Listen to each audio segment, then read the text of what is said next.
בראשית ברא אלוהים את השמיים. Bienvenidos a este programa especial de la serie Maravillas Escondidas en la Torá. Hoy tendremos una porción doble, 2 porciones en un programa y un poco más. Estamos transmitiendo desde el norte de México a todo el mundo y les doy las gracias por su compañía. En nuestro estudio virtual se encuentra Gabriel Estrada, como cada semana. Bienvenido y Shabbat Shalom, Gabriel. Shabbat Shalom, Memo, muchas gracias por la invitación otra vez.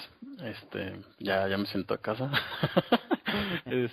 Sí, gracias y también gracias por toda la gente que ha participado y que nos escriben, que nos ponen comentarios. La verdad es que es súper interesante conocer sus perspectivas. Fíjate que se conoce mucho a la gente por cómo contestan, ¿eh? Entonces, ha sido muy padre pues toda esta aventura y pues gracias, Memo.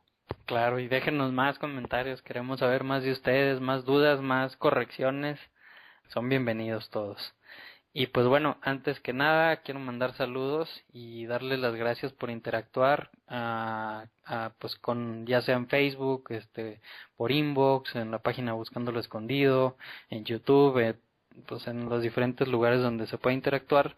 A Manuel Alejandro Serna, a José Argenis Díaz, a Joseph Saldaña, Andreina González, se va el saludo hasta Venezuela, al pastor Gino Jiménez, que nos manda saludos desde Ecuador, a César Ortega, Rodolfo Antonio Pérez, a un usuario que nada más puso Luis, de Maracaibo, y pues a todos ustedes por dejar comentarios directos, ya sea en la página Buscando lo Escondido o en Facebook, como les comentaba, y a todas las personas que compartieron el post. Es un gusto estar con ustedes, ya sea en casa, en el carro, en el trabajo, en cualquier lado, y solo el hecho de pensar que estamos contribuyendo un poquitito a que la palabra escrita en la Torá de nuestro Padre esté llegando a varios y diferentes países, wow, me deja sin palabras.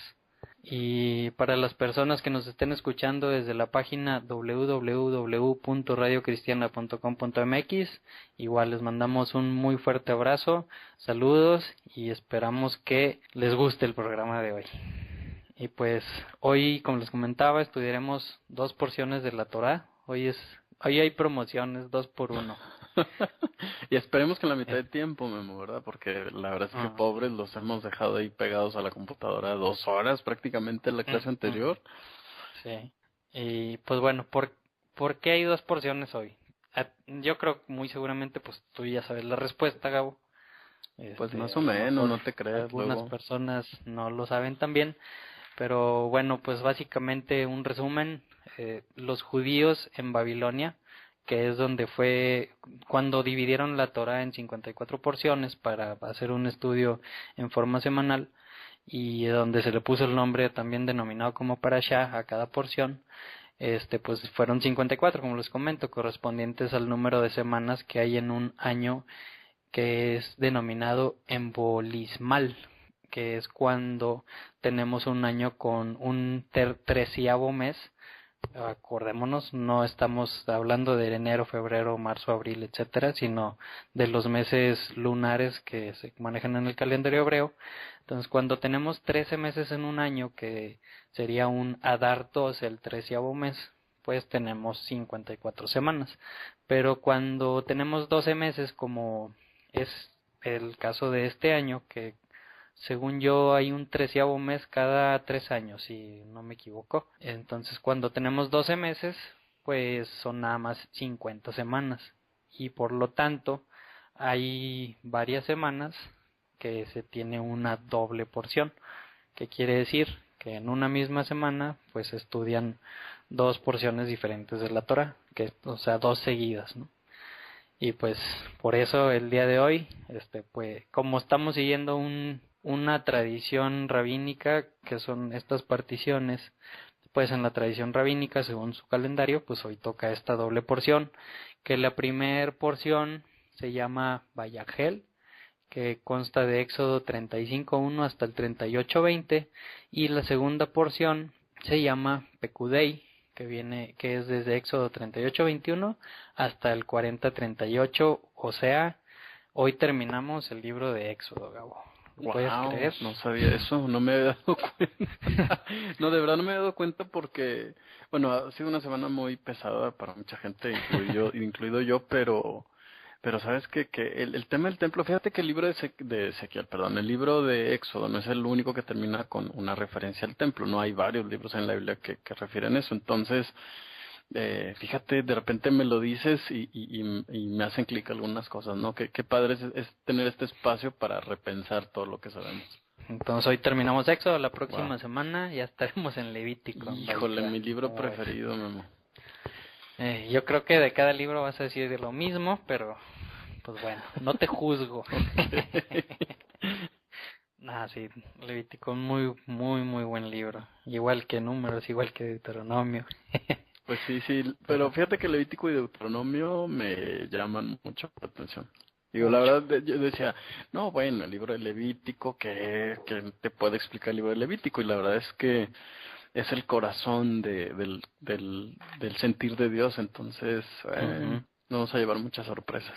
Pues bueno, les recuerdo que este y todos los programas están disponibles para ser escuchados de forma gratuita en la página buscandoloescondido.com.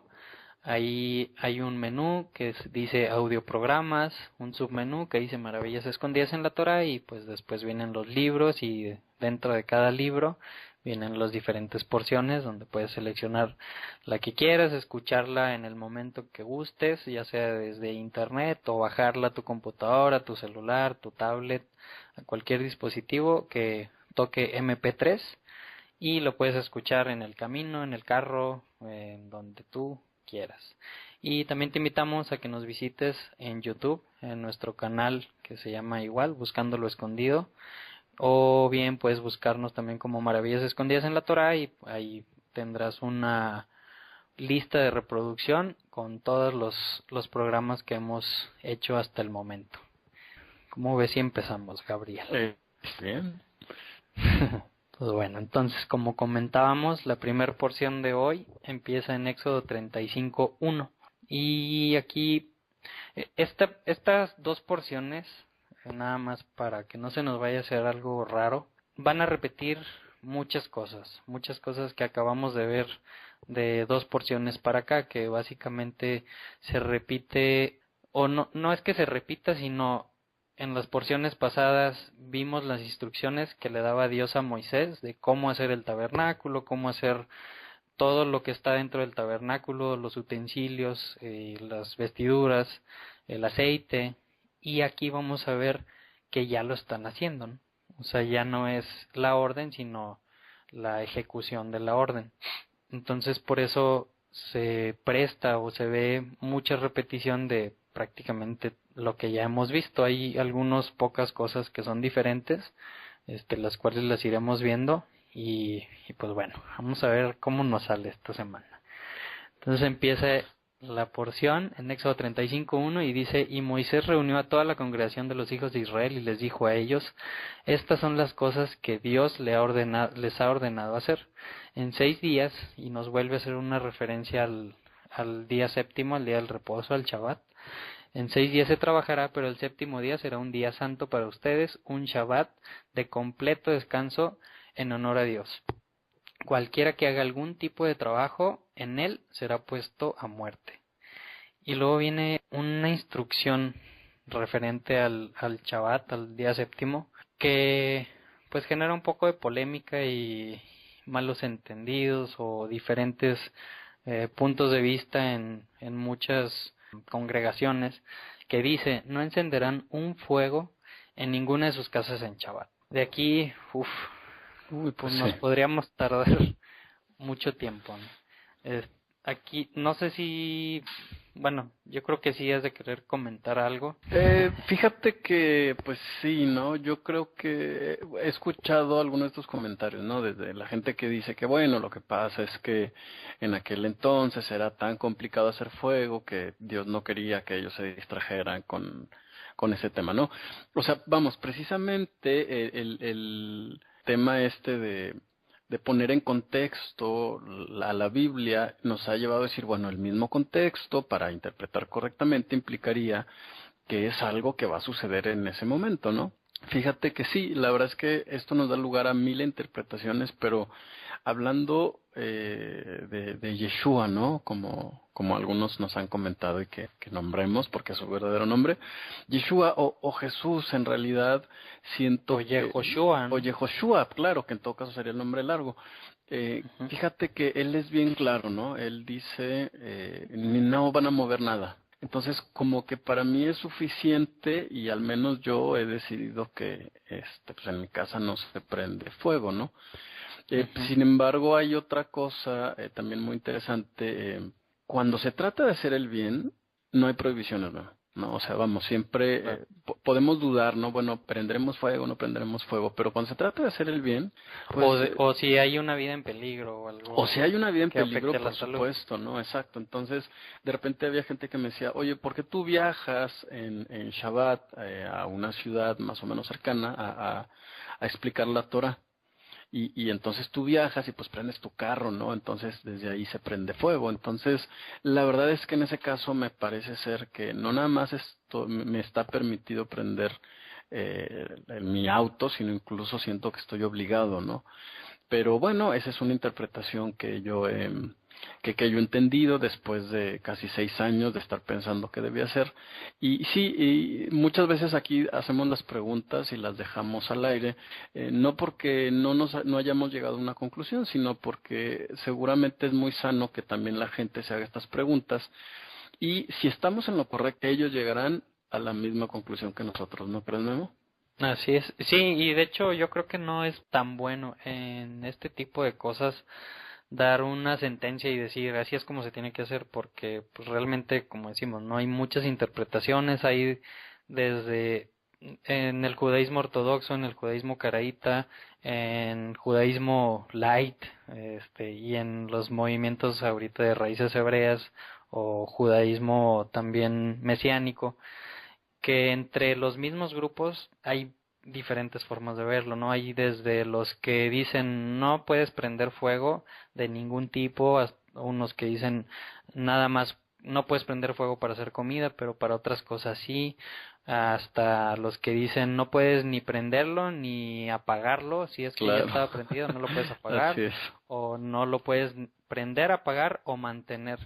O sea, realmente hay muchas formas, ¿no? Unos inclusive apagan el boiler, por ejemplo, porque pues no tienen permitido esa denominación mantener un fuego, o hay algunos que incluso ni las luces, ¿no? La electricidad, que yo creo que no tiene mucho que ver con el fuego, la electricidad, pero Yo pues sí, esas, tampoco, fíjate, porque la electricidad no es una combustión, es una oxidación. Imagínate cuánto se tiene que ajá, poner uno a leer y a pensar y a estudiar para llegar a una conclusión. Y en realidad yo creo que eso es lo que hemos querido que la gente haga, ¿no?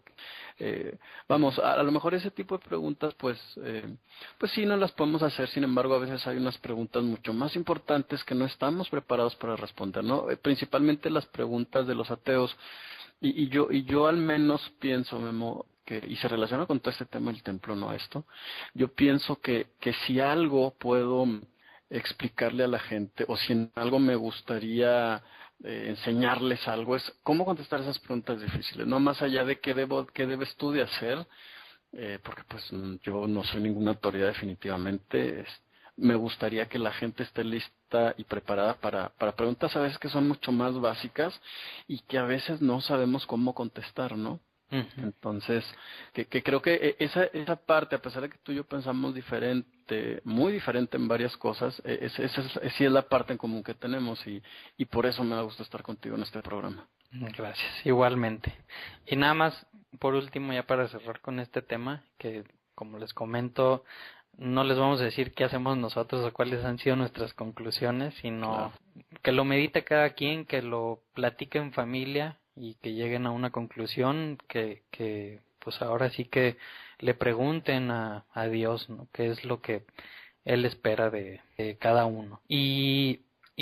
Escuché un comentario, Gabo, sobre, ya ves que pues normalmente hay una tradición para el recibir el Shabbat, ¿no? Y en esa tradición que pues se manejan ciertos símbolos y uno de ellos, pues digo, ya sabemos, no es el pan, la sal, varios símbolos, y uno de ellos, que yo creo que estás muy familiarizado, son las velas, que se Claro. utilizan normalmente 2 velas, y se prenden las velas antes de que caiga el sol, y pues comienza todo lo que llamaríamos la halajá, ¿no? O las pasos a seguir para recibir el Shabbat. Bueno, escuché un comentario, no, ¿tú sabes por qué nació ese encendido de velas? Fíjate que he escuchado un chorro de opiniones. Hay quienes opinan que las velas se prendían en Egipto, Ajá. por ejemplo. Entonces, por ahí vi un blog de una persona que decía, por lo tanto es idolatría prender velas, ¿no? Bueno, yo escuché un comentario y se me hizo coherente, sobre todo por cómo somos los seres humanos y por cómo son las diferentes vertientes de las religiones o de los movimientos. Al principio, muy al principio, la alajá que iba, por así decirlo, ganando con respecto a este versículo de no encender fuego en ninguna de sus casas en Shabbat, era la alajá caraíta, que ellos Oh, decían no se prende fuego, ni se deja encendido, ni se apaga fuego, ¿no? O sea, cae el sol y no puedes tener fuego prendido. Entonces, esa era la alajá que iba venciendo, oh, y el rabinismo, que pues vendría siendo el contrincante, ¿no? del caraísmo, dijo, sí, pues vamos a hacer algo para que todo el pueblo siga nuestros pasos y les ganemos a ellos, ¿no? órale. Entonces hicieron pues este símbolo de las velas que se prende antes, y pues ahí ya ves, ¿no? Normalmente la oración que se dice, que pues básicamente se dice que Dios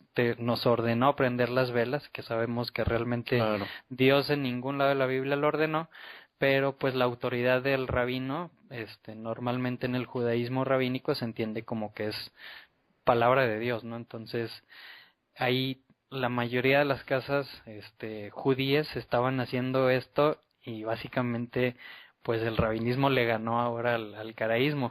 Y te digo, sí, sí se me hace coherente, ¿no? Porque así somos, y sí, la historia contreras. que haces, ajá, o sea, tú que has estudiado historia sabes que también ha pasado eso en el inicio del cristianismo contra el judaísmo, ¿no? Que, no, ellos dicen negro, yo digo blanco, y así con muchos temas que nos vamos a ir topando. Entonces, Así es. nada más te lo quería comentar, y digo, es una tradición que a mí me gusta y no veo que tenga nada de malo o algo que te abra las puertas del cielo, ¿no?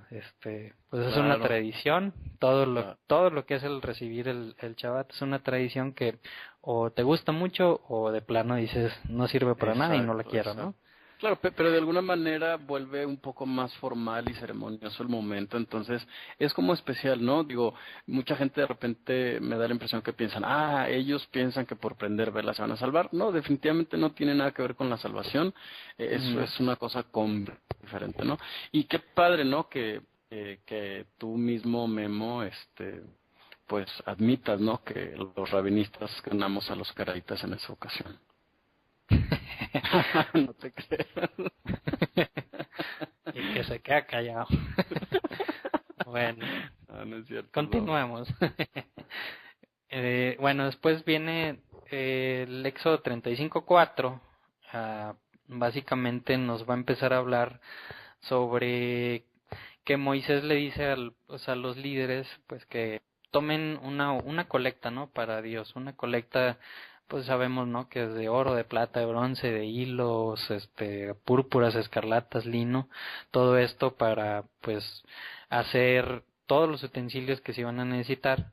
Y en el versículo 10 dice que todos los artesanos que están entre ustedes y que tengan no sé si te acuerdas, habíamos visto el Espíritu de Dios en ellos, pues que vengan para que hagan todo lo que Dios ha ordenado. Y pues se habla sobre el tabernáculo, el arca, la mesa de los panes, la menorá, el altar del incienso, el altar de las ofrendas quemadas, las vestiduras para los sacerdotes, para Aarón y para sus hijos. Y pues nos dice ahí por el versículo 21 que pues todos los que tenían corazón dispuesto y espíritu dispuesto, que llevaron las ofrendas para Dios.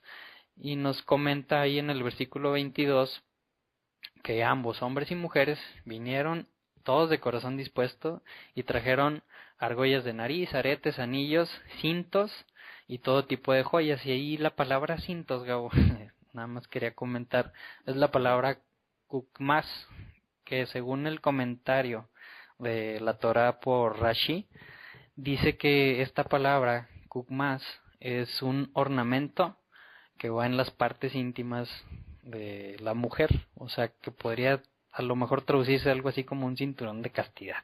Vale. Y pues fíjate, hasta eso fue a dar allá. Y pues bueno, en el versículo 29 dice, así todos los hombres y mujeres de los hijos de Israel, cuyo corazón los movió a contribuir a cualquier trabajo que Dios había ordenado, porque no solamente llevaban cosas, también había muchos que, las que sabían tejer muy bien, pues iban y hacían eso, y los que sabían labrar, y, o sea, todos prácticamente trabajaron de una u otra forma, directa o indirectamente, en la construcción del templo y todos los utensilios, ¿no? Y dice lo que había ordenado por medio de Moisés y lo trajo a Dios como ofrenda voluntaria. Y después nos habla... Y qué interesante que diga el tema de que es voluntaria, ¿no? Porque no se ve que Moisés haya tenido que hacer una presión tan fuerte, ¿no? Sobre el tema pues de que se apoyara, ¿no? Y entonces yo me imagino, por lo que dice el texto, que pues hubo gente que dijo, pues no tengo, ¿no? Pero voy a ver en qué ayudo. Entonces, normalmente pensamos que ayudar o cooperar tiene que ver con dinero, con oro, con plata, con cobre, pero la verdad es que hay muchas maneras de ayudar, ¿no? Entonces, yo creo que es algo que debemos de repensar un poquito y darnos cuenta que dar es dar de lo que sea, ¿no? Exacto, sí, tiempo.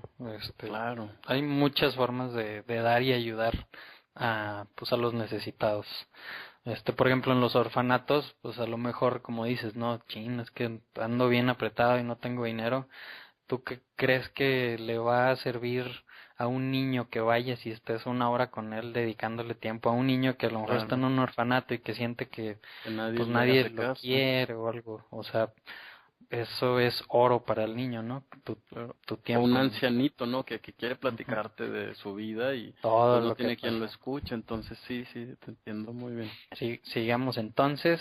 Después nos habla sobre Bezalel y Aholiab, los dos, como que los que lideraron todo esto, que es a Bezalel es al quien dice que el Espíritu de Dios entró en él para llevar a cabo todos los utensilios que se le había pedido, y el nombre Bezalel significa o lo podemos traducir como imagen de Dios, que se me hace interesante que haya escogido Dios a alguien que su nombre se traduce como imagen de Dios, ¿no? Para hacer la casa de Dios. Claro.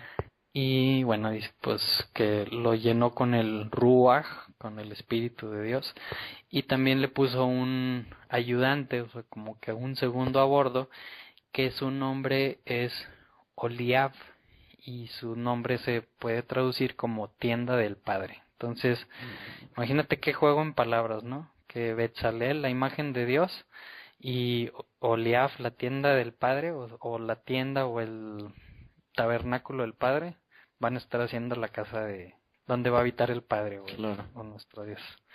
Claro. Que si alguien me dice que Dios no tiene sentido de humor.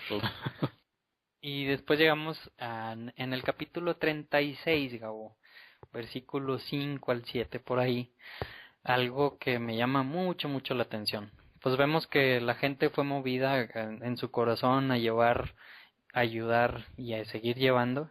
Y en el versículo 5 del capítulo 36 le mandan decir a Moisés, la gente está trayendo mucho más de lo que es necesitado para hacer el trabajo que Dios nos ha ordenado.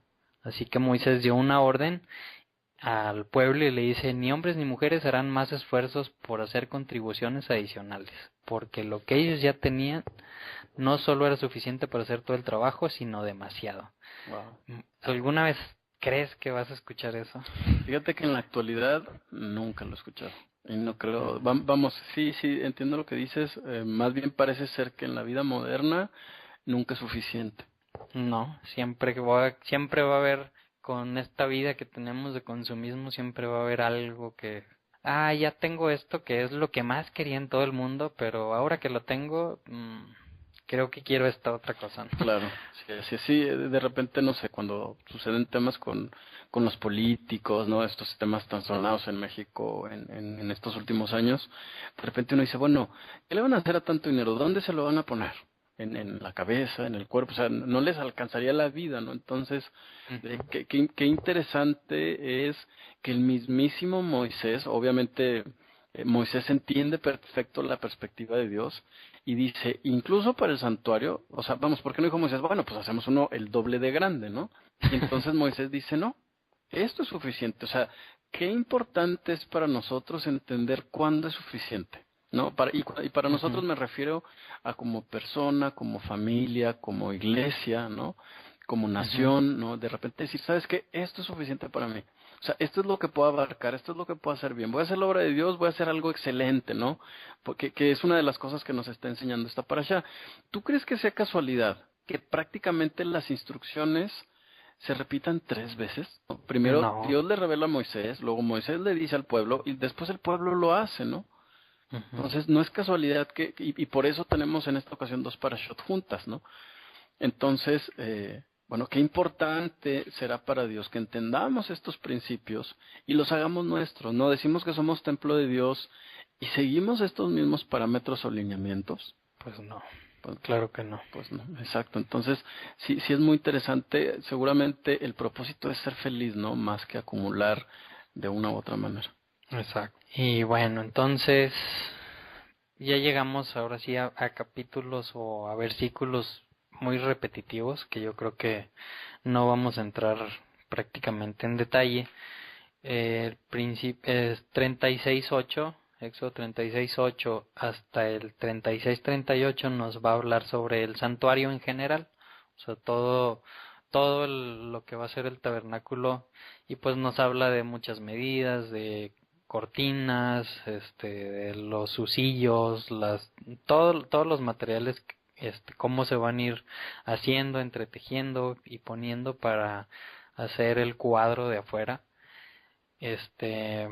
las tablas, o sea, ahí nos da como que un panorama general y después se va a hacer un poquito más específico en cada cosa, igual como lo habíamos visto hace 2 parashot, y en el capítulo 37 del versículo 1 al versículo 9 nos habla sobre el arca que ya habíamos visto, ¿no? Que era un arca, una como caja bonita, habíamos dicho, de madera de acacia cubierta de oro, que habíamos visto los querubines, habíamos ahí hablado de varias cosas, varias fotos que se subieron en la página en esa parasha, con incluso algunas imágenes de las tumbas de Egipto, ¿no? Que también platicábamos que tenían algunas similitudes.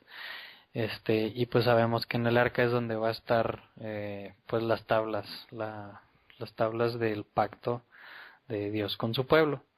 Después en el versículo 10 al 16, capítulo 37, nos habla sobre la mesa de los panes, que pues igual nos dice que ya sabemos, ¿no? Que es madera de acacia, igual recubierta de oro puro, que lleva unos aros para pasar por ahí las argollas, las varas transversales. Para las transversales, igual de madera de acacia con oro para poder moverla, al igual que el arca. Y después de eso nos habla sobre el candelabro, la menorá, el candelabro de 7 brazos, del versículo 17 al 24, que sabemos pues que esta menorá tiene 7 brazos, nos dice ahí algunos detalles como que en una rama había 3 tazas moldeadas, que en otra rama había 4, cómo están las 3 de un lado, 3 de otro, y la de en medio pues sostiene las 6 que están a los lados, y sabemos que toda esa menorá es de una sola pieza, o sea, no se iba armando un brazo y se iba pegando, sino en el versículo 22 nos dice, así toda la menorá era de una pieza labrada a martillo hecha de oro puro. O sea, imagínate eso. Y dice que la menorá y sus utensilios fueron hechos de 66 libras de oro puro. Wow. O sea, después nos habla sobre, del versículo 25 al 29, nos habla sobre el altar del incienso, que pues también habíamos visto. Igual se va a hacer de madera de acacia, nos da ahí sus medidas, se va a recubrir de oro puro, igual con sus argollas para poder pasar la vara, y poder trasladarlo de un lugar a otro. Y pues se hace también el incienso santo para poder quemarlo en este altar del incienso. Después, voy muy rápido, Gabo, se me hace, no sé. Fíjate que, pero me parece excelente porque seguramente los que escucharon las parashot anteriores, pues sí, ¿no? Decir, imagínate que empezáramos a platicar todo de nuevo, pero definitivamente sé que tienes información muy interesante que van a querer escuchar, ¿eh? Entonces yo creo que está bien. Entonces, sí, sigamos a esa velocidad. Después en el capítulo 38, del versículo 1 al versículo 8, nos habla sobre el altar de los holocaustos, que le puse yo de nombre como el asadorzote, que iba a estar en el patio, que es donde pues se iban a hacer todas las ofrendas que vamos a ver en la próxima parashá de Levítico, del 1 al 5, donde vemos los diferentes tipos de ofrendas. Y aquí algo que me llama igual, o sea, se menciona pues de qué material está hecho. Nos acordamos que tenía 4 cuernos a las esquinas, apuntando hacia los 4 puntos de la tierra. Y me llama la atención, más no tengo un comentario, Gabo, sobre el versículo 8 del capítulo 38, que dice: hizo la pila con su base de bronce de los espejos de las mujeres que servían a la entrada del tabernáculo del testimonio.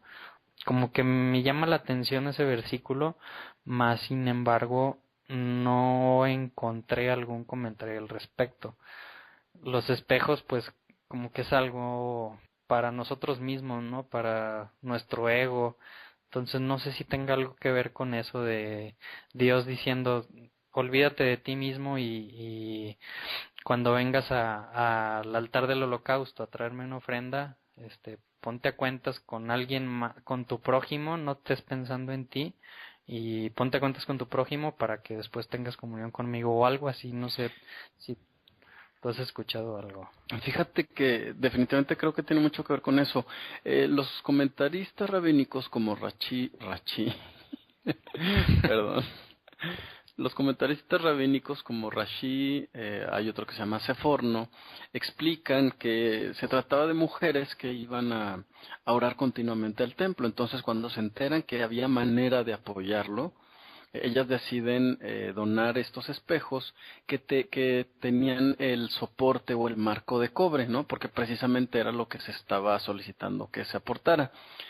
Sin embargo, de hecho ellos no comentan nada sobre el tema del ego, ¿no? Pero definitivamente debemos de recordar que aunque en esos altares lo que se sacrificaba eran a los animales, el animal, ¿no? Precisamente representaba nuestra propia parte animal, ¿no? ¿Y cuál es nuestra parte animal? Pues es precisamente nuestro ego, ¿no?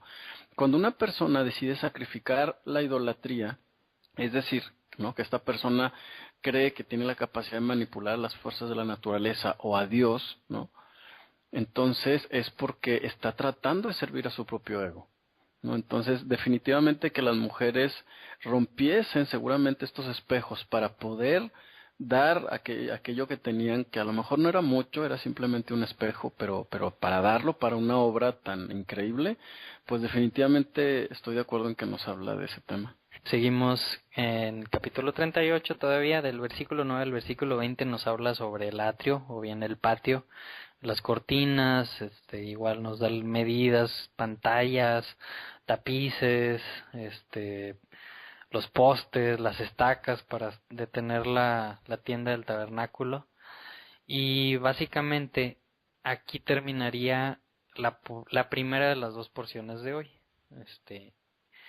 En el versículo 22 del capítulo 38 comenzaría la segunda porción, Pekudei, y nos habla sobre los materiales que fueron usados. Y aquí sí me gustaría ver unos puntos nada más rápidos, porque Claro. nos da algunas cantidades que, wow. O Se me hacen muy, muy grandes. Dice en el versículo 22, Betzalel, el hijo de Uri, el hijo de Ur, de la tribu de Judá, hizo todo lo que Dios ordenó a Moisés hacer. O sea, fue muy obediente, ¿no? Y siguió las instrucciones al exactitas como se las dio. Y dice que todo el oro que se usó para el trabajo fueron 1930 libras de oro. O sea, bastante oro. ¿Cómo cuántos kilos sería eso, Memo? La verdad, yo para las medidas soy bien malo. Como 875 kilos. Órale, pues sí es un montón, ¿eh? De oro. Pues, imagínate, no, es bastantísimo oro. Sí, es práctica, bueno, un poco más si es una tonelada, ¿no? Ajá, de oro puro.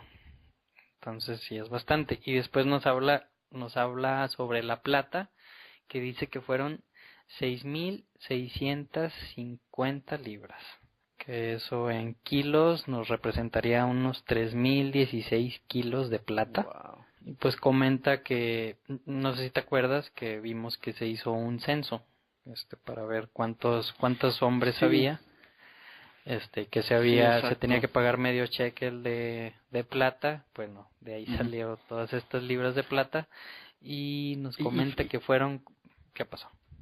No, si quieres dime, según esto, bueno, obviamente van a venir en el libro de números esas cantidades. Fíjate que a mí me gustaría comentar algo que no comentamos en aquella ocasión, y es que todas las personas iban a dar exactamente la misma cantidad de plata, ¿no? Valga la redundancia. Y entonces los rabinos comentan, Memo, que ante Dios nadie que dé más vale más. Y eso me hizo mucho ruido esta semana porque... dice, ni el rico dará más, ni el pobre dará menos, ¿no? Tenían que dar medio shekel, ¿no? Entonces, esto implicaría que el trabajo, la aportación de cada persona, aunque sea diferente, para Dios vale exactamente lo mismo. Eso sería una idea bien revolucionaria porque normalmente estamos o tenemos una tendencia, ¿no? Por ejemplo, como líderes de, no, pues el que más da, pues seguramente es más bueno, ¿no? Cuando obviamente hemos dicho que Dios lo que ve es el corazón. No implica entonces que no importa lo que hagamos, claro que importa. Pero imagínate que si cada media pieza de plata representa una persona, ¿no? Esta plata, ¿para qué sirvió? ¿Qué se manufacturó?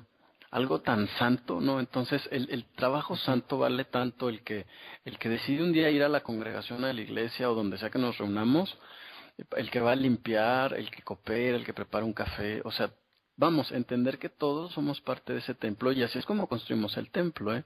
Así es como construimos una congregación también. Entonces, eso yo creo que es algo que deberíamos de pensar un poco más y agradecer cuando tenemos la oportunidad de servir, incluso si es poco. Así es.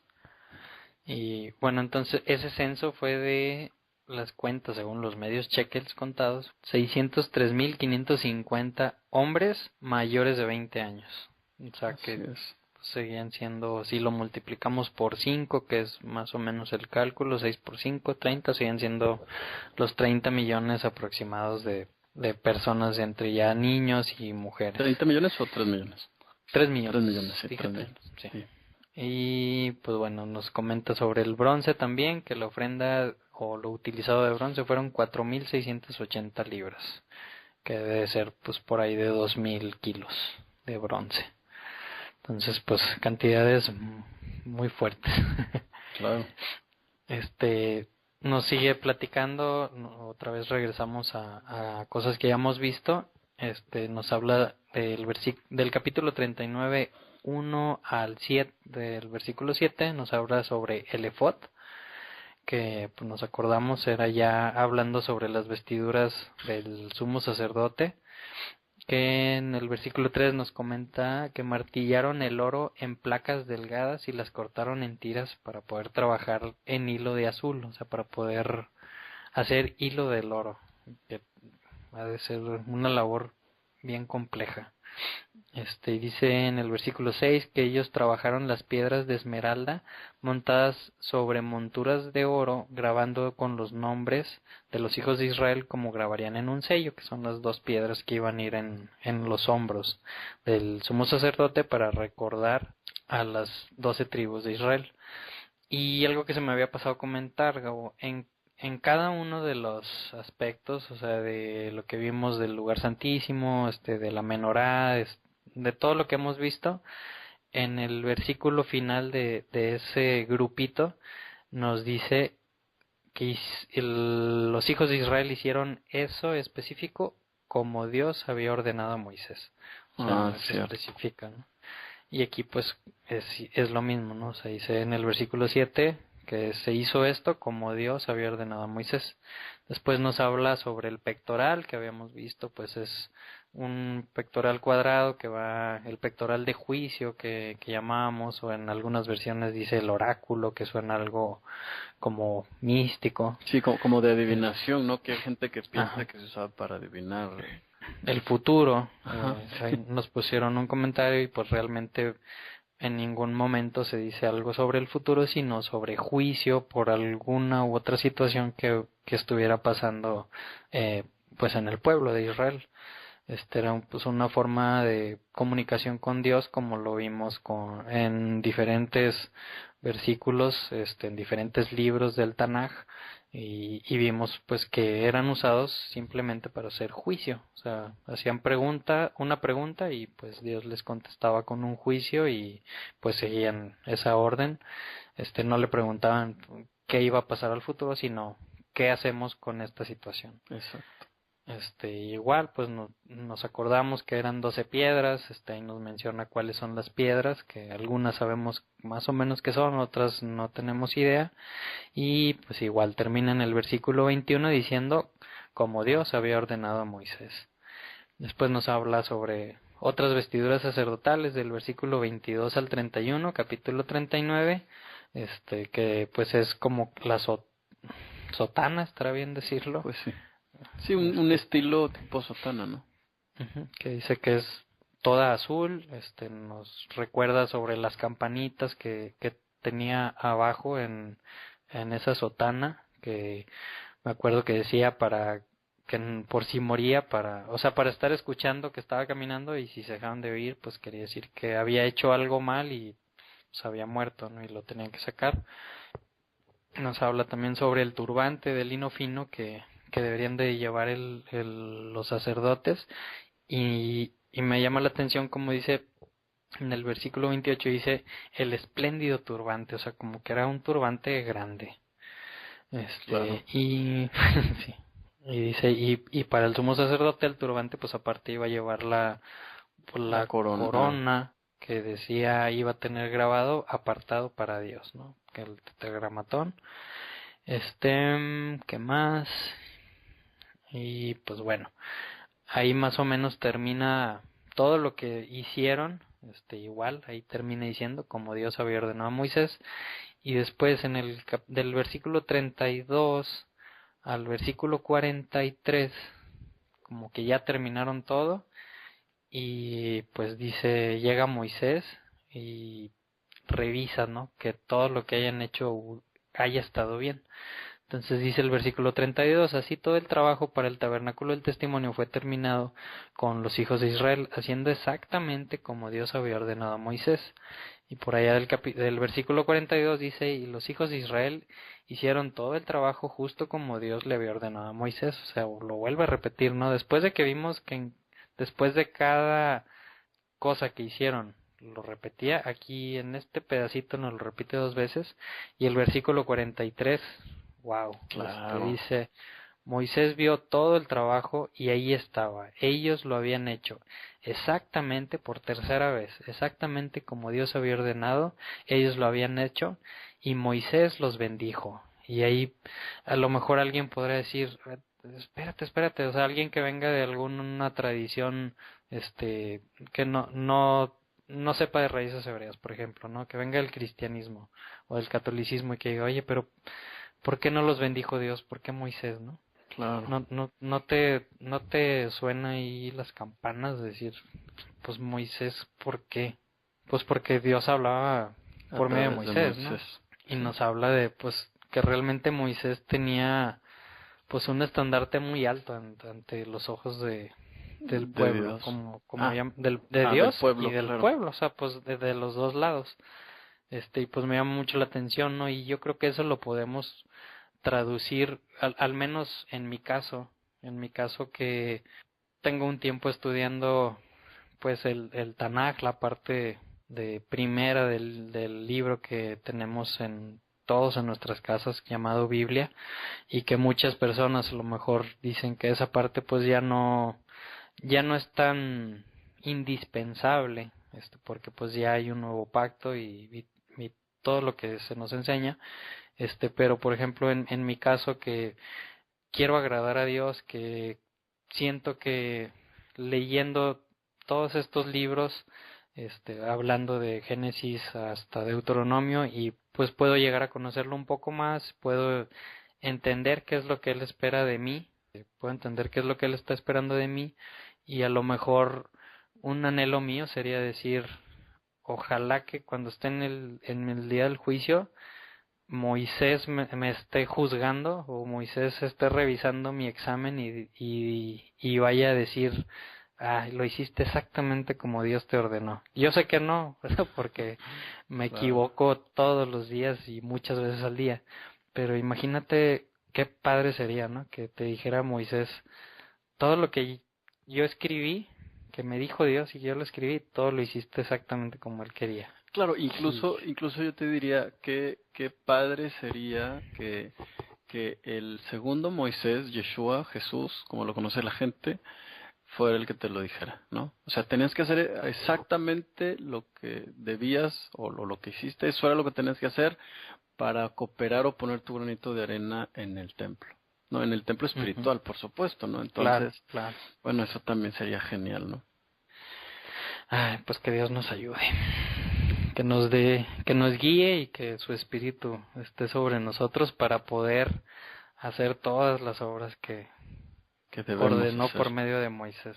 Y pues bueno, viene el capítulo 40, ya es el último capítulo del libro de Éxodo, y se titula Se levanta el santuario. Wow, por fin, no sé, ya llevamos no sé cuántas parashot hablando sobre el tabernáculo, el santuario, y pues ya por fin se va a levantar.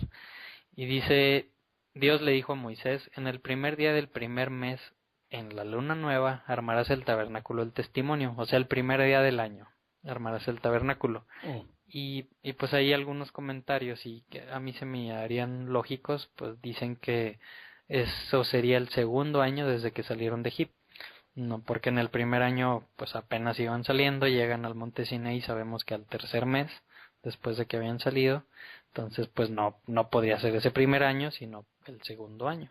Y aquí cuando lleguemos al libro de Números, que pues ahorita se va a hacer como que una pausa en esta historia que estamos leyendo, porque vamos a entrar al libro de Levítico.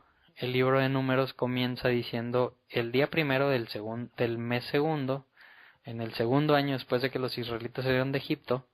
O sea que Números, a lo mejor, como vamos a tardarnos X cantidad de semanas en Levítico, pues nos podríamos pensar que pasaron muchos años después de aquí donde vamos a dejar Éxodo, pero se sobreentiende que es exactamente, o sea, es despuesito, ¿no? Nada más para tenerlo en cuenta y para cuando comencemos a estudiar Números, pues sepamos que cronológicamente Números sigue después de que termina Éxodo. Dice en el versículo 3, pone el arca para el testimonio y oculta el arca en las cortinas, trae la menorá adentro, o sea, ya pues como que el acomodo, ¿no? Ya dentro del tabernáculo, o sea, ya imagínate, está tomando todo forma, qué emoción. Dice, toma el aceite de la unción, unge el tabernáculo, dedícalo, unge todos los utensilios, unge a Aarón, vístelo, úngelo. Y dice en el versículo 15, su unción significará que el oficio de Cohen o de sacerdote es de ellos por todas sus generaciones, no por 1500 años, no por 2000 años, por todas sus generaciones.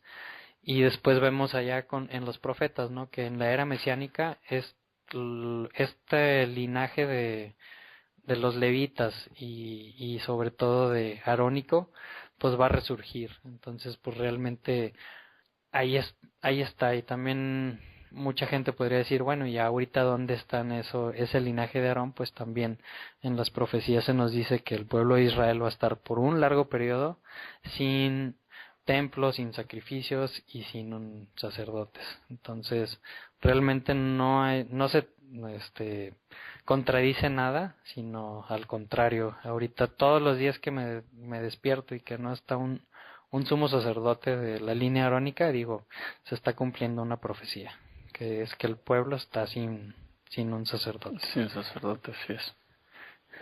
Y pues bueno, el versículo 17 dice, en el primer día del mes del segundo año. Fíjate que la versión hebrea dice, y fue en el primer mes, en el año segundo, en el primero del mes que fue erigido el tabernáculo. Aquí sí es muy específico. Uh-huh. Sí, interesante. pues exactamente. Claro.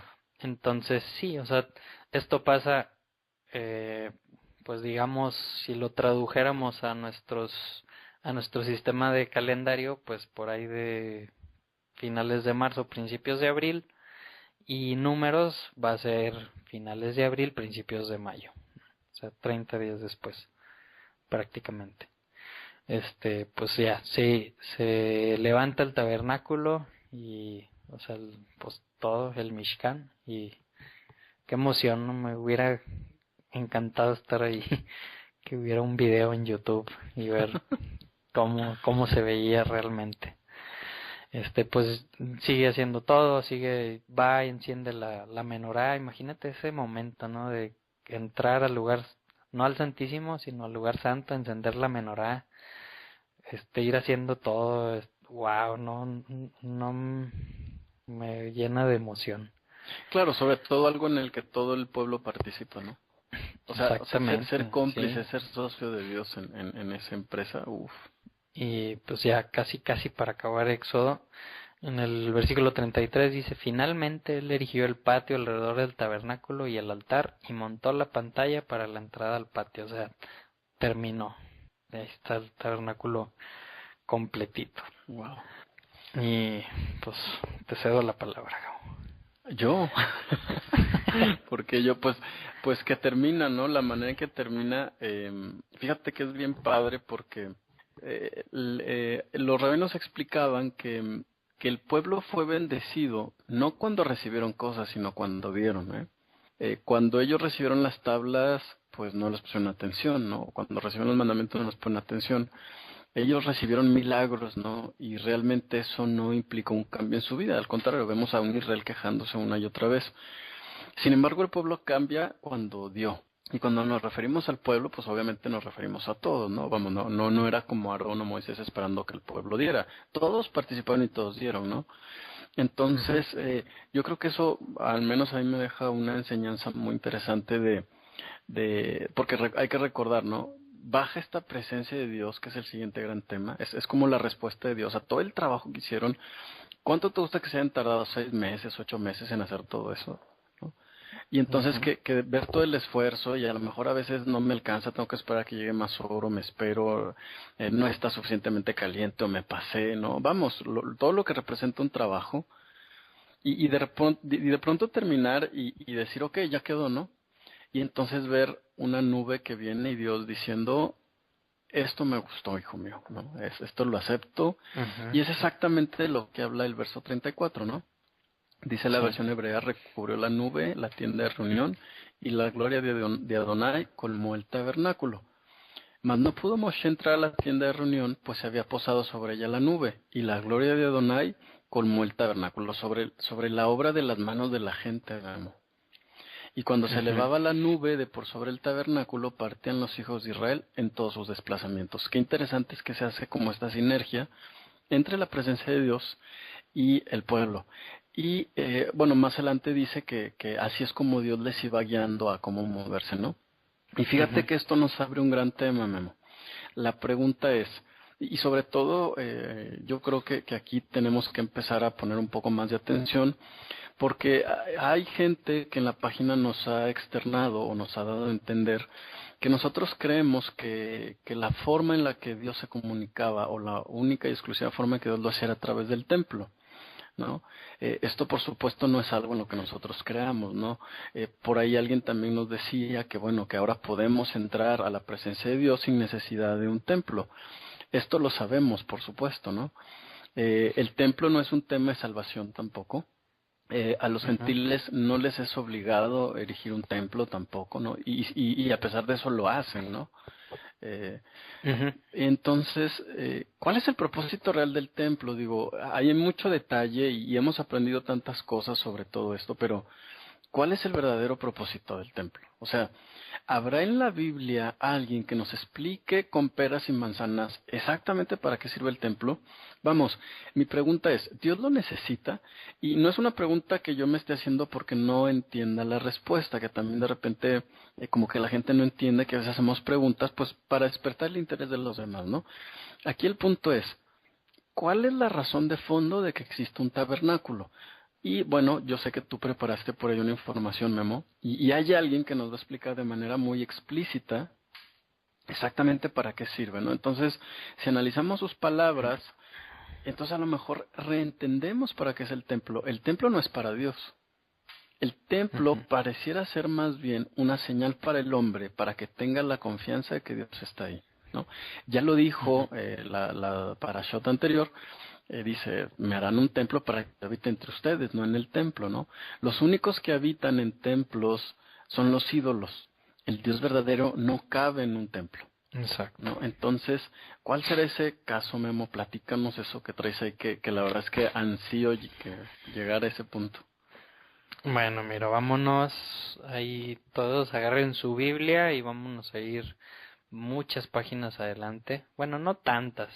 Nos vamos a ir a Segunda de Crónicas, capítulo 2, y vamos a invitar al estudio virtual a Salomón, nada más Wow. y nada menos. Ahí en Crónicas 2, en capítulo 2, pues Salomón va a llevar a cabo la construcción del templo. O sea, aquí vimos que Moisés y todo el pueblo de Israel llevó a cabo la construcción del tabernáculo, y después sabemos que David, este, el primer gran rey ungido por de parte de Dios, este, tuvo en su corazón hacer un templo, porque pues él vivía en un gran castillo, y decía, pues cómo es posible que yo esté aquí y mi Dios esté en un tabernáculo. Yo tengo en mi corazón que quiero hacerle una casa grandiosa a este Dios, y Dios le dijo, pues lo va a hacer tu hijo, no lo vas a hacer tú. Te voy a decir cómo, pero lo va a venir haciendo tu hijo Salomón. Y entonces pues Salomón aquí ya va a empezar a hacer la construcción del templo. Y reforzando lo que decías, Gabo, dice en el versículo 4, dice, voy a construir un templo en honor del Señor mi Dios. Lo consagraré a él para quemar incienso aromático en su presencia, colocar siempre el pan consagrado y ofrecer allí los holocaustos de la mañana y de la tarde, los sacrificios de los sábados y de las lunas nuevas, así como de otras fiestas del Señor nuestro Dios. Esto se hará en Israel siempre. Y luego dice, voy a edificar un templo majestuoso, pues nuestro Dios es el más grande de todos los dioses. O sea, no quiere decir que haya muchos dioses, ¿verdad? Tampoco no está dando a entender eso Salomón, sino Él es el único, nuestro Dios es el Dios de todas las potencias, se podría traducir, Claro. que está hablando de Elohims, o sea, de Elohim. Dice, pero, y se hace aquí esa pregunta, ¿no? De lo que estabas comentando ahorita. Pero, ¿cómo edificarle un templo si ni los cielos más altos pueden contenerlo? ¿Y quién soy yo para construirle un templo, aunque sea solo para quemar incienso para él? O sea, Qué pregunta, no ¿eh? cabe. Exacto. O sea, por algo sabemos que Salomón está escrito, pues, el más sabio que ha existido, ¿no? Claro, y qué interesante que llegue a esa conclusión. Dice, el templo no es para Dios, ¿no? Cumple una función para mí, es el lugar especial que yo le dedico para quemarle, pues, incienso. Qué Ujú. increíble tener esa perspectiva porque eso es lo que va a ser la diferencia entre la perspectiva que tenían las personas de la Biblia y la que tiene la mayoría de la gente, ¿eh? Pues sigue la historia que pues le pide, envíame un experto para trabajar el oro y la plata. Le está platicando ella a otro rey, y pues hacen ahí algunas transacciones, ¿no? De que tú me envías madera, y yo te mando semillas, y así varias cosas. Y empieza pues todo el movimiento para la construcción del templo. Después, algo que me llamó mucho la atención, las medidas del lugar santísimo del templo, Gabo, en el versículo 8 del capítulo 3, Dice que Salomón hizo también el lugar santísimo, el cual medía lo mismo de ancho o sea, de los dos lados, era un cuadro, medía 9 metros por 9 metros. Wow. O sea, y lo recubrió todo de oro. 23 toneladas de oro fino. Wow. ¿Te imaginas entrar a ese cuartote de 9 metros lleno de oro? No, la verdad no. No, yo tampoco.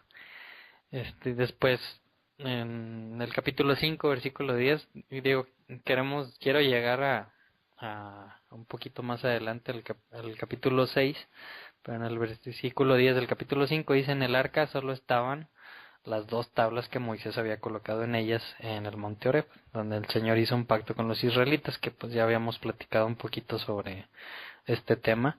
Claro. Ya termina el templo, llenan todos los utensilios, pues están ya ahí los sacerdotes, todos contentos en fiesta porque ya están acabando. Y dice en el capítulo 5, versículo 13, dice: entonces cuando los trompetistas y cantores estaban tocando en concordancia para ser oídos armoniosamente, alabando y dando gracias a Dios, y ellos alzaban sus voces junto con las trompetas, címbalos y otros instrumentos musicales para alabar a Dios, porque Él es bueno, porque su misericordia continúa para siempre. Entonces la casa se llenó con una nube de la gloria de Dios. Así igual que pasó en el tabernáculo, ¿no? Como respuesta de: me gustó el trabajo que hicieron. Dice: así que a causa de la nube los sacerdotes no podían pararse a desempeñar su servicio, porque la gloria de Dios, o también pues que se conoce como la Shejinah, ¿no? La Shejinah de Dios llenó la casa de Dios. O sea, fue aceptado el templo. Claro, es como la validez que Dios declara, no diciendo esto es correcto. Uh-huh. Sí, es increíble. Y llegamos al capítulo 6. Dice: Salomón dijo: Dios dijo que él habitará en densa oscuridad, pero yo te he edificado una casa para tu nombre santo, para ti, y preparada para ti donde puedes morar para siempre. Entonces el rey se volvió y bendijo a toda la congregación de Israel. La congregación completa de Israel estaba de pie. Y él dijo: bendito sea Dios, el Dios de Israel, quien habló a mi padre David con su boca y cumplió su promesa con su mano.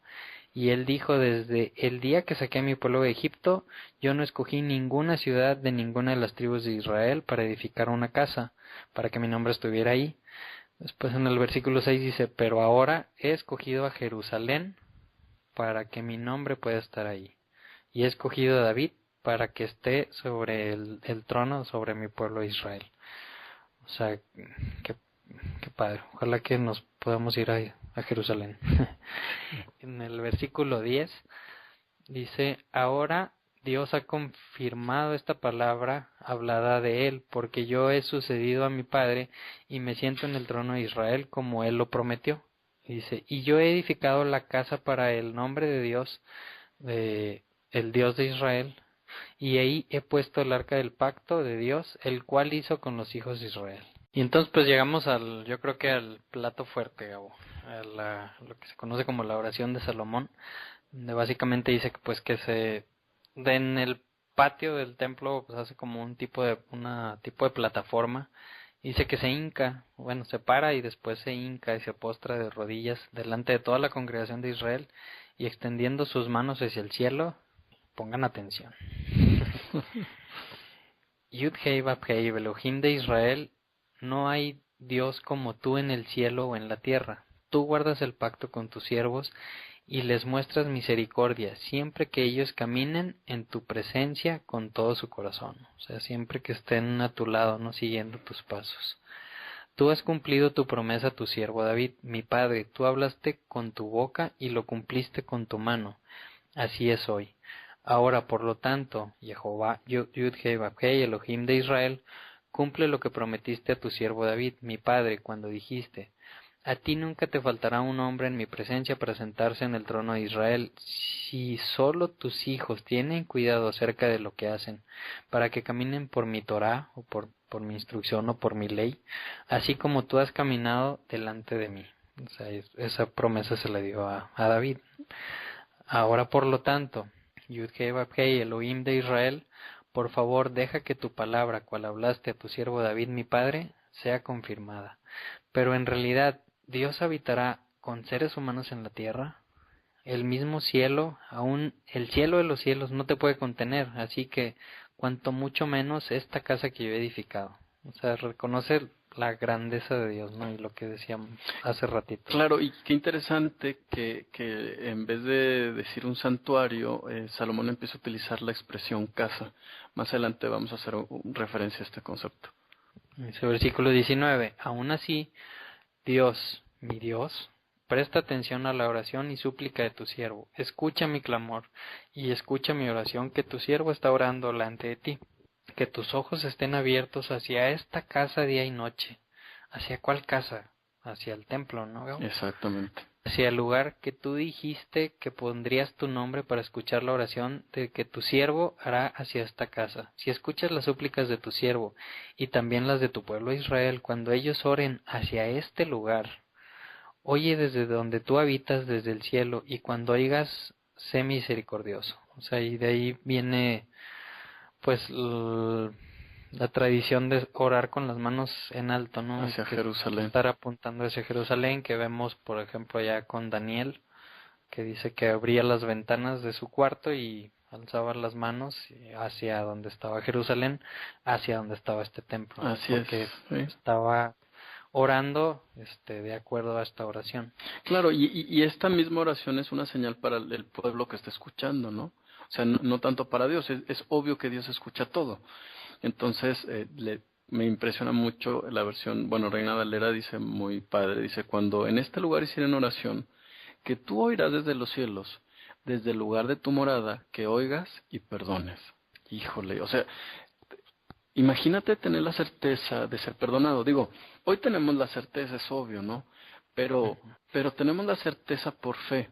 Ellos lo veían, ¿no? Imagínate es eso, o sea, no, y además ver la nube, ¿no? Ahí, y Dios contento, ¿no? Es como cuando un hijo ve a su padre contento, vamos, qué emoción, ¿no? Ver manifestándose y Dios diciendo, claro, ¿no? No, sin palabras. Sin palabras, o sea. Y luego continuamos. El versículo 22 dice, si una persona peca contra un hermano, miembro de la congregación, y él es obligado a jurar bajo juramento, y él viene y jura delante de tu altar en esta casa, en este templo, entonces oye desde el cielo, actúa y juzga a tus siervos, pagándole al transgresor, para que su camino de vida se devuelva sobre su propia cabeza, y justificando el recto, recompensándolo de acuerdo a su rectitud. Tumim y Umim. Juicio. Exactamente. ¿No? O sea, ese es el propósito del Tumim. No decir, bueno, ¿sabes qué? Me peleé contigo, Memo, no estoy seguro de quién tiene la razón, vamos a preguntarle a Dios. Imagínate tener esa confianza, decir, vamos a ese lugar a preguntarle a Dios, y la sentencia que dé Él, ambos vamos a estar de acuerdo, y tú y yo no nos vamos a pelear más. Porque obviamente sí iban a preguntarle a Dios. En aquel tiempo, pues había un sumo sacerdote que tenía... Exactamente. Sí, ¿no? El Urim y el Tumim, y podía comunicarse de esa forma o de otras diferentes formas que ya habíamos visto. Así es. Dice el versículo 24, si tu pueblo Israel peca contra ti, todo tu pueblo, fíjate, y como consecuencia es derrotado por un enemigo, entonces si ellos se vuelven a ti, confiesan a tu nombre, y oran, y hacen súplica delante de ti en esta casa, oye desde el cielo y sé misericordioso los pecados de tu pueblo Israel, y tráelos de regreso a la tierra que les diste a ellos y a sus padres. Y esto ha pasado, y pasó hace poquito. Claro. Digo, hace pocos años. Cuando ellos pequen contra ti, y a consecuencia el cielo sea cerrado para que no haya lluvia, entonces si ellos oran hacia este lugar y alaban tu nombre y se vuelven de su pecado cuando tú los hayas afligido, oye en el cielo y sé misericordioso a los pecados de tus siervos y de tu pueblo Israel, puesto que tú mantienes enseñándoles el buen camino por el cual ellos deben caminar, y manda lluvia hacia abajo sobre la tierra, la cual has dado a tu pueblo como herencia. O sea, es un referente, ¿no? Exacto, para el templo, para el pueblo es un referente de decir, oye, hay una opción, hay una salida, no importa que haya pecado. Memo, yo te pregunto, ¿no es esto misericordia? O sea, depende de algo que haga el pueblo, no, depende de la buena voluntad de Dios. ¿no? O sea, sobre todo un pueblo que se dedica a la agricultura, ¿no? Y de repente decir, Dios nos está castigando, es hora de arrepentirnos, lo único que tenemos que hacer es voltear hacia Jerusalén, no nada más físicamente, sino espiritualmente, ¿no? ¿Qué es lo que Dios nos enseñó ahí? Y será entonces que si no volteas hacia Jerusalén o hacia el templo y haces la oración y te arrepientes y le hablas sinceramente a Dios, ¿no te escuchará? Dice un verso, el que hizo el oído no escuchará. Exactamente. Entonces, ¿no será este templo, este tabernáculo, una forma física o una señal para que el pueblo recuerde esto? Claro, y sobre todo porque acuérdate que el pueblo ya ha demostrado que necesita ver algo, ¿no? Ese fue el tema del becerro de oro. El pueblo necesita ver algo y entonces Dios les dice, ok, si necesitas ver algo, me pongo en tu lugar, dice Dios, el Dios creador de todo el universo, dice, ok, vamos a hacer algo que te sirva a ti de guía. No, eso a mí se me hace siempre a lo largo de la escritura, cómo Dios se rebaja al nivel del ser humano y nos habla al oído para que entendamos, ¿necesitas algo físico? Ok, aquí está algo físico, pero recuerda que el fondo no es el templo, ¿no? Sino lo que tú haces, la diferencia que tú haces. No por un tema de salvación, sino es un tema para que tú estés bien. Eso a mí me impactó muchísimo. Y digo, aquí estamos viendo, ¿no? O sea, si esta persona peca y se voltea hacia ti, o si todo el pueblo peca y se voltea hacia ti y te pide y se arrepienten de corazón, perdónalos, o sea, voltea desde donde estés en el cielo y perdónalos. Y no estoy viendo aquí ningún momento que hagan un sacrificio y Exacto. los perdonen. Ahora, otra cosa interesante, Memo, es que si te fijas desde el verso 21, va hablando de menos a más, ¿no? Nos habla del caso de una persona, nos habla del pueblo, o nos dice si toda la nación de Israel. Entonces, va tocando cada uno de los tres niveles de Israel, de quiénes son ellos, entonces dándonos a entender que todo el mundo tiene esa opción. Y no nada más se queda en Israel, fíjate, si seguimos leyendo, claro. Dice, bueno, en el versículo 31 decía, o sea, vuelve a decir, ¿no? Si hay hambruna en la tierra y todos se voltean hacia ti, perdónalos, escúchalos. Y dice, para que ellos te teman y por tanto caminen conforme a tus caminos por todo el tiempo que ellos vivan en la tierra que tú diste a nuestros padres. Wow. Y eso es algo muy fuerte para mí. Y el versículo 32, como dices, no solo se queda en Israel, dice, también el extranjero que no pertenece a tu pueblo Israel, cuando él venga de un país distante a causa de tu gran nombre, tu mano poderosa y tu brazo extendido, cuando ellos vengan y oren hacia esta casa, el templo, entonces escucha desde el cielo desde donde tú habitas y actúa de acuerdo con todo acerca de lo cual el extranjero está clamando a ti, para que todos los pueblos de la tierra conozcan tu nombre y te teman, como lo hace tu pueblo Israel, y para que ellos sepan que tu nombre es invocado en esta casa que yo he edificado. Wow, todos los pueblos de la tierra tienen derecho, están invitados. Dice el versículo 36, si ellos pecan contra ti, porque no hay nadie que no peque. Wow. Y tú estás enojado con ellos, y los entregas a los enemigos, y así ellos se los llevan cautivos a una tierra lejos o cerca.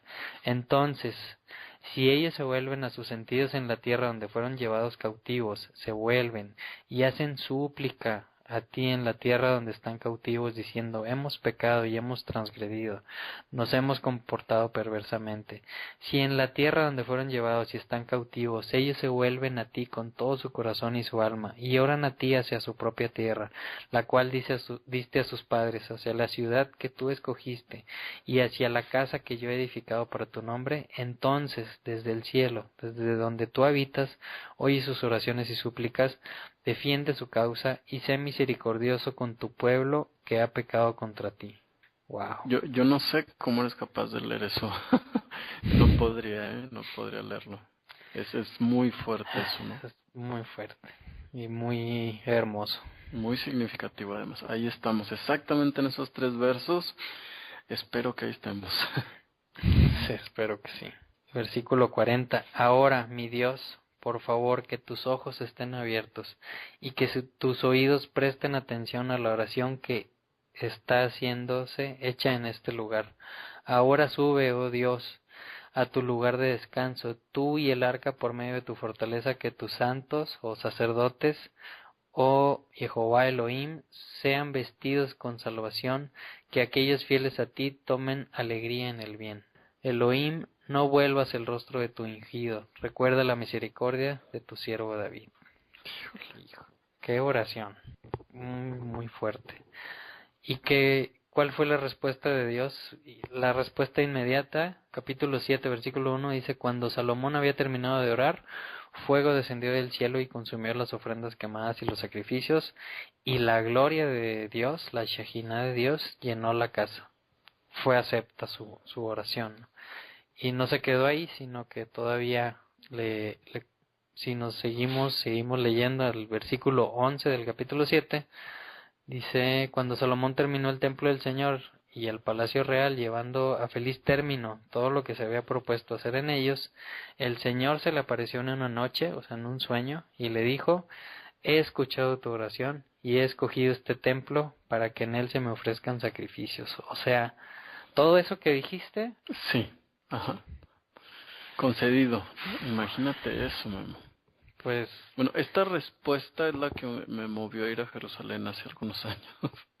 Exactamente esto que vamos a leer, es increíble. Dice versículo 13: Cuando yo cierre los cielos para que no llueve, o le ordene a la langosta que devore la tierra, o envíe peste sobre mi pueblo, si mi pueblo que lleva mi nombre se humilla y ora, y me busca y abandona su mala conducta, y yo le escucharé desde el cielo, perdonaré su pecado y restauraré su tierra.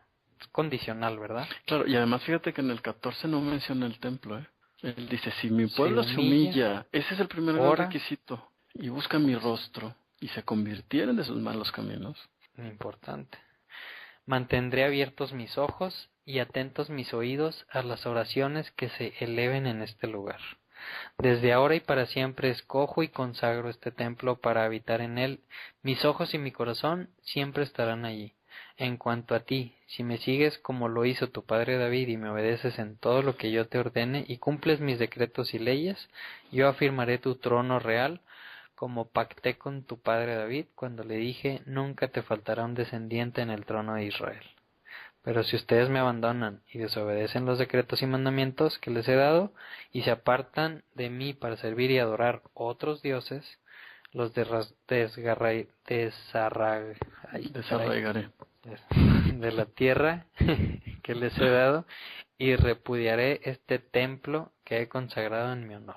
Claro, porque entonces ahí nos damos cuenta, Memo, que el templo no es indispensable, ¿no? Vamos, puede haber templo, pero si no obedezco a Dios, entonces ¿qué sentido tiene que yo ore, levante las manos o cualquier o aparente religiosidad, ¿no? Finalmente, la parte más primordial e importante a la que Dios quiere llegar, el fondo del asunto es: no dejes los estatutos y los mandamientos que Él ha puesto frente a ti. Exactamente. El versículo 14. Humillarnos, decir: no soy nadie, lo que tú digas eso haré. Orar, buscarlo y abandonar nuestras malas conductas. Exactamente, ese es el centro, eso es lo primero, eso es lo que exige Dios de nosotros, ¿no? Y lo va a decir más adelante en los profetas. Una y otra vez. No sé si quieras agregar algo. Pues yo con esto me quedo más que satisfecho. Fíjate que para la gente que nos escucha, hay una palabra, ¿no?, que se ha estado repitiendo en estas oraciones que hace Salomón y la forma en que Dios le responde, ¿no? Y es una casa, ¿no? Por supuesto, la idea de una casa, el mismo Salomón explica: pues ¿cómo le va a hacer una casa a Dios? No, si Él es el que crea las cosas, ¿qué le voy a crear yo a Él en donde Él quepa, ¿no? Y pues sí, de alguna manera no tendría sentido. Sin embargo, tanto Salomón como Dios siguen hablando de este tema como si fuera una casa, ¿no? De hecho, en el judaísmo actualmente se le conoce como la casa, ¿no? La casa de las casas, pues es precisamente la casa de Dios. Y fíjate que hay que recordar, Memo, que en el judaísmo existen 4 niveles de interpretación, ¿no? Si quisiéramos conocer completamente la Torá, las Escrituras y la Biblia, tendríamos que aprender a reconocer estos niveles, ¿no? Y hay 4 niveles según el judaísmo, y el primero de ellos es el literal, ¿no? Entonces, cuando decimos el templo, la casa, ¿a qué nos referimos de manera literal? Pues al templo que estaba en Jerusalén, ¿no? Al templo específicamente eso, o sea, si lo vemos así frío como es, pues es ese templo con todas las características que hemos visto y hemos analizado. El segundo nivel tiene que ver con a qué se parece, ¿no? O qué está representando ahora sí el templo. ¿Tú qué crees, Memo, o qué idea te da, ¿no? Un templo, ¿no? Sí, obviamente este segundo nivel implica un poco más de estudio, ¿no? Entonces, fíjate lo que dice Miqueas, ¿no? Capítulo 4, verso 1, te lo leo, dice: Y sucederá en los últimos días que el monte de la casa del Señor, otra vez, será establecido como cabeza de los montes, se elevará sobre las colinas, y afluirán a él los pueblos. Otra versión dice, y correrán a él los pueblos. ¿A quién correrán? ¿A la casa o al monte? ¿O al Señor? O a los tres. O a los tres, claro. ¿Por qué? Porque los tres van unidos, ¿no? O sea, los tres están en sintonía. ¿Qué es ir al Señor?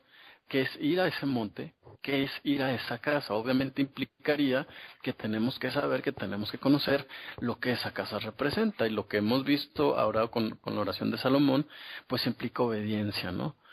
Entonces, ¿qué significará este segundo nivel? ¿A qué se parece, no? ¿Qué implicaría, fíjate bien, la casa de Dios y los pueblos yendo hacia él? Salmo 24:1. El Señor es la tierra y su plenitud, el mundo y los que en él habitan, porque él la fundó sobre los mares y la afirmó sobre los ríos. ¿Quién subirá al monte del Señor? ¿Y quién estará en su lugar santo? El limpio de manos y puro de corazón, el que no ha elevado su alma a cosas vanas, ni jurado con engaño. Él recibirá bendición del Señor y justicia del Dios de salvación. Tal es la generación de los que le buscan, de los que buscan tu rostro, oh Dios de Jacob. Alcen, oh puertas, sus cabezas, y álcense ustedes puertas eternas, y entrará el Rey de Gloria. ¿Quién es este Rey de Gloria? El Señor, el fuerte y valiente, el Señor, el poderoso en batalla, ¿no? Entonces, tal parece ser que si estudiamos un poco más, Memo, Dios no nada más quiere tener una casa, sí, a la cual Israel se acerque, sino todo el mundo, ¿no? Isaías más adelante nos va a decir que un día de ese monte saldrá la ley, por ejemplo. Entonces, tal parece ser que esta representación del templo, ¿no? en el que todo Israel está involucrado, implica o le dice o nos da a entender que Dios quiere también llegar de esa manera a todos los pueblos. Vamos, no porque Israel sea el pueblo elegido, es el único que le va a conocer, al contrario, el mismo Salomón nos ha dicho que él quiere que ser conocido por todas las naciones, ¿no? Entonces, otra vez, seguimos confirmando que parece ser que este templo es una señal para el pueblo y para la gente, ¿no? Esa podríamos decir que es una segunda interpretación. La tercera interpretación es un poco más profunda, ¿no? Es de la que nos habla que va muy relacionada con esto que acabamos de decir. Que hay más allá, si decimos, ok, Israel es el centro del corazón de Dios, pero el centro del corazón de Dios tiene como propósito llegar a todos los gentiles. ¿Qué hay después de los gentiles? Es el mundo entero, Memo, ¿no? Sí. Es decir, pudiéramos decir, bueno, pues entonces es el planeta Tierra, es de lo que nos acaba de hablar el Salmo, ¿no? La Tierra completa, ¿no? Que toda la creación alabe a Dios, que toda la creación le conozca. Dicen los rabinos que si hubiesen, que no estamos seguros, por supuesto, que si hubiesen otros mundos, pues Dios escogió este. No, el mismo Salomón explica y dice, oigan, ¿cómo es posible que Dios se preocupe tanto por el ser humano? Y entonces David le pregunta a Dios, ¿qué es el hombre para que te preocupes de él? O sea, ¿qué es? O sea, ¿por qué te preocupas tanto? ¿Por qué tratas de explicarle si es un ser, pues, creado, insignificante, necio, duro, ¿no? Y por supuesto viene una parte que es la que te quiero platicar, que es la última forma de interpretar la Torah, que es el misterio, ¿no? Los rabinos explican que todo este tema de este último nivel de interpretación siempre tendrá que ver con el Mesías, ya que ellos consideran que el Mesías está escondido en cada parte de la Torah, ¿no? Y, por supuesto, me gustaría que fuéramos a Génesis 1:1, ¿no? Por ahí tienes tú unas imágenes que incluso me parece que están numeradas, me imagino que así las vas a subir. Y me gustaría que abriéramos la 01, ¿no? Okay. Yo sé que tú lees hebreo y ahí, ¿qué dice ahí, Memo? Hay 3 palabras. Bereshit bara Elohim. Elohim. ¿Y qué significa eso, Memo? En el principio creó Dios. sí, en el principio creó Dios o dioses, ¿no? Algunas personas Dios. entienden eso. Obviamente esto es Génesis 1:1 y me gustaría que nos enfocáramos primero, o más bien nada más, en la primera palabra, ¿no? Si vamos a la imagen 2, vemos la palabra Bereshit. Hay que recordar que el hebreo se lee de derecha a izquierda. Derecha, izquierda. Y entonces vemos por ahí una letra más grande que las demás, que es la letra Bet, y se pronuncia exactamente como B, ¿no? Como una B de burro. Bueno, esta B, como tú ya sabes, implica o significa en, ¿no? O sobre, ¿no? O desde, ¿no? Entonces, en este caso, podríamos decir que esta B significa en. Y si pasamos a la siguiente imagen, a la imagen número 3, ¿qué fue lo que hicimos aquí? Pues separar, ¿no? La siguiente letra que viene después de esta B, y identificamos aquí 3 letras que puse abajo, que me permití separar, y se llama, bueno, estas 3 letras, Rosh, significan literalmente cabeza principal, ¿no? Nos dan la idea de lo primero, ¿no? Entonces tú puedes decir, tú eres el Rosh de tu familia, pues tú eres la cabeza de tu familia, ¿no? O tú eres el hijo Reshit, bueno, eres el primogénito, por ejemplo, ¿no? Por eso significa el principio, la cabeza, el principal. Y entonces, esto que parece ser, Memo, una simple clase de hebreo, de pronto se convierte en otra cosa. Si vamos a la última imagen, la 04, vamos a darnos cuenta que las 3 letras que quedan arriba, si las juntamos, no sé si te fijas qué palabra forman. Beit. Casa. Beit o Bait, exactamente, casa, que originalmente pues no es casa sino una tienda. Ahora yo puse por ahí 3 rayas porque si te fijas es una tienda que tiene tres corrientes, no como una casa de acampar. Así es como ellos vivían. ¿Y qué hay adentro? Hay una cabeza, hay alguien principal. Esto significa todo lo que hemos visto anteriormente. Es decir, ¿qué representa esta casa? Pues el templo, en el cual la cabeza pues son el sumo sacerdote, ¿no? Es el principal del templo. Esta casa también implica el mundo, ¿no? En donde está sentado Dios, bueno, es el estrado de sus pies. ¿Y quién es la cabeza de la creación? Pues es el ser humano, ¿no? Puede ser también Israel, ¿no? Y entonces, desde el punto de vista de misterio, ¿quién es esta cabeza? ¿Quién es este Mesías? Fíjate bien, esta simple idea así de sencilla, tú dices, pues sí, suena lógico, podría ser una casualidad enorme, pero ¿qué pasaría, Memo, si te dijera que hubo alguien que ya había visto esto? No, no me gusta mucho traer eso de, o sea, vamos, eso de irnos a un lado de la Biblia y luego otro, pero quisiera explicar mi punto. Después de haber visto esto tan sencillo, ¿qué te parece si vamos al libro de los Colosenses, no, la carta de Pablo a los Colosenses, en el capítulo número 1? Dice el verso 15. Colosenses 1:15. Está hablando de Jesús y dice, Él, o sea Jesús, es la imagen del Dios invisible, el primogénito de toda creación. ¿Te fijas cómo está hablando? Si leyéramos esto en hebreo, estaríamos usando estas mismas palabras, ¿no? Verso 16, porque en Él fueron creadas todas las cosas, las que hay en los cielos y las que hay en la tierra, visibles e invisibles. En el principio creó Dios los cielos y la tierra. ¿Te fijas cómo el verso 16 hace referencia a esto mismo? Sean tronos, sean dominios, sean principados, sean potestades, todo fue creado por medio de Él y para Él. Y Él es antes de todas las cosas en Él subsisten. Verso 18. Y Él es la cabeza del cuerpo, que es la iglesia, el que es el principio, Bereshit, el primogénito entre los muertos, para que en todo tenga la preeminencia, por cuanto agradó al Padre que en Él habitase toda plenitud. Y por medio de Él reconciliar consigo todas las cosas, así las que están en la tierra como las que están en los cielos, haciendo la paz mediante la sangre de su cruz. ¿Qué implicaría esto? ¿Qué fue lo que entendió Pablo? Bueno, Pablo entendió que por cuanto el ser humano se iba a equivocar, decidió escoger un pueblo, ¿no? ¿Para qué? Pues para mostrar primero su justicia y después su misericordia. Pero como este pueblo también es parte de la humanidad, este pueblo también se iba a equivocar. Entonces decidió que en representación de un pueblo apareciera su hijo. antes de crear cualquier cosa, lo creó a Él. ¿Con qué propósito? Ujú. Pues con el propósito de reconciliar desde el principio todas las cosas, ¿no?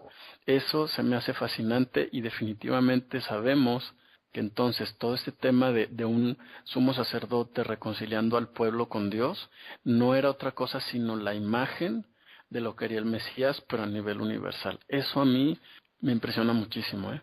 Claro. Amén. Sí, es que qué más le añades, ¿no?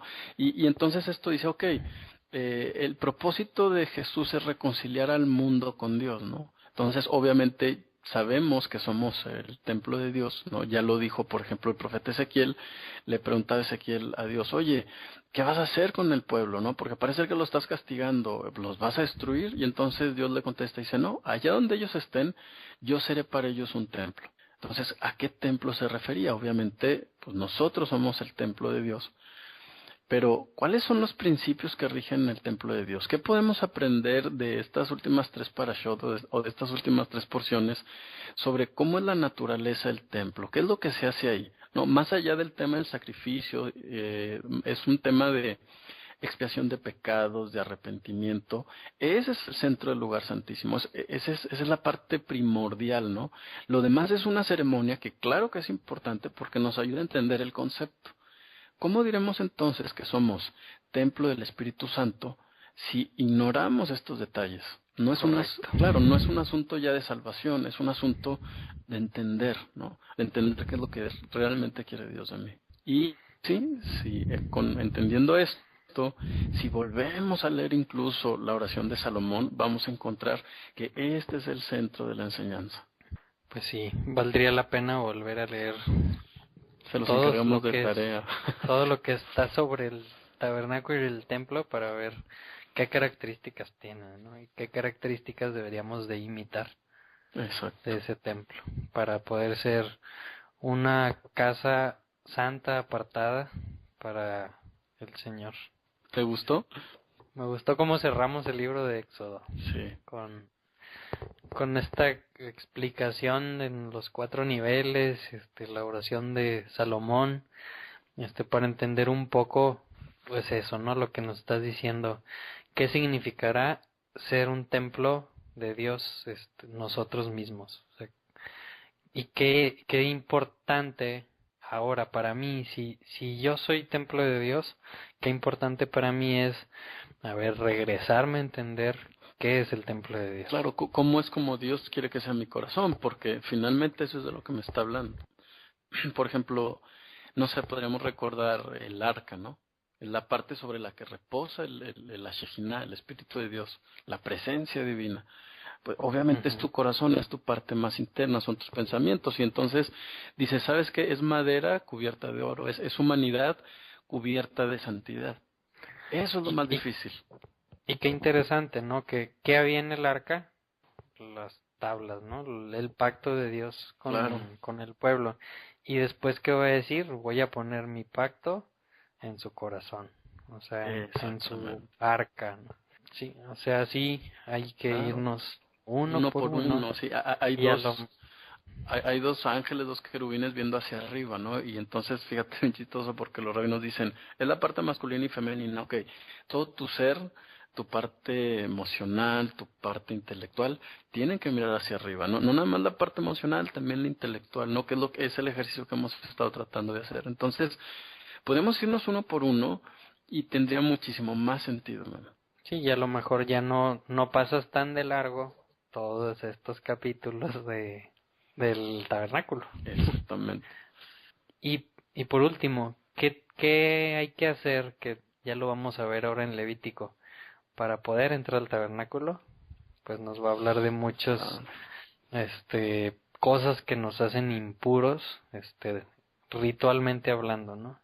Y vamos a ver qué cosas no hay que hacer o qué cosas sí hay que hacer para poder estar limpios ritualmente hablando, para poder entrar al tabernáculo, a la presencia de Dios. Entonces vamos a ver muchas cosas que, si nosotros somos un templo de Dios y estamos ritualmente impuros, pues no concuerdan, o sea, no se puede, o sea, Claro, y eso también nos abriría la puerta, Memo. Así como vimos que hay ciertas representaciones aquí que hacen alusión o referencia a nuestro corazón, esas cuestiones de ritual impuro, ¿qué reflejan también, ¿no? Espiritualmente, ¿qué reflejan? O sea, entrar limpio, ¿no? Pues imagínate, ¿no? ¿Qué implicará entrar a la presencia de Dios limpio? Entonces, pues decimos, pues sin pecado. ¿Y qué es eso? ¿Cómo es sin pecado? ¿Qué haría yo hoy, no? Entonces, a lo mejor es como un espejo en el que ahora sí nos podemos ver y decir, ok, ¿sabes qué? Ya me di cuenta que me falta un montón, ¿no? Que yo creo que ese es el gran punto que hay que recordar. La Torah no nos sirve para darnos cuenta que estamos bien, sino todo lo contrario, ¿no? Para ser conscientes de cuánto camino nos falta por recorrer. Al menos yo de mi parte no pretendo ser ni siquiera una autoridad en temas de la Biblia. Por supuesto me esfuerzo porque quiero saber más y quiero aprender. No soy pastor, no me dedico a esto, tengo mi propio trabajo, no tengo una iglesia, no formo grupos, no pido diezmo, no estoy comprometido más que conmigo mismo y con Dios sobre todo de que realmente quiero saber de qué se trata esto, ¿no? De pronto parece ser que la gente piensa que nos queremos justificar con todas estas cosas, y no, se trata de aprender, de escuchar a Dios y de poner esa parte, no estamos muy lejos, no somos Israel, no, al menos no en la forma en la que desearíamos seguramente, o en la que deseamos, ¿no? Pero el punto es agradarlo a Él, ¿no? Y yo creo que eso es lo más importante de este estudio. Claro, y qué mejor forma de buscarlo y de tratar de entenderlo que haciendo este tipo de, vamos a decir, estudios, porque como tratamos de explicarlo, pues nos hace estudiarlo más. Claro, exacto. Entonces, los ganones, pues somos nosotros, así es. Pues qué padre. Pues sí, así terminamos Éxodo, Gabo. Ya llevamos 2 libros, nos faltan 3. Ahí vamos. Y pues no se pierdan la próxima semana. Empezamos con Levítico, Vayikra, y pues nos vamos a llevar muy buenas sorpresas en Levítico, que a lo mejor es un libro que pasamos de largo, o a lo mejor muchos ni lo hemos leído nunca. Pues vamos a ver que trae muchas cosas muy, muy, muy importantes y muy interesantes, y que es un must, algo que debemos de leer y conocer todos. Así es. Pues muchas gracias, Memo. Sí, nos despedimos. Shabbat Shalom, que tengan una muy bonita semana y que el nombre de Dios, la presencia de Dios, la Shejinah de Dios esté con todos ustedes. Hasta la próxima semana.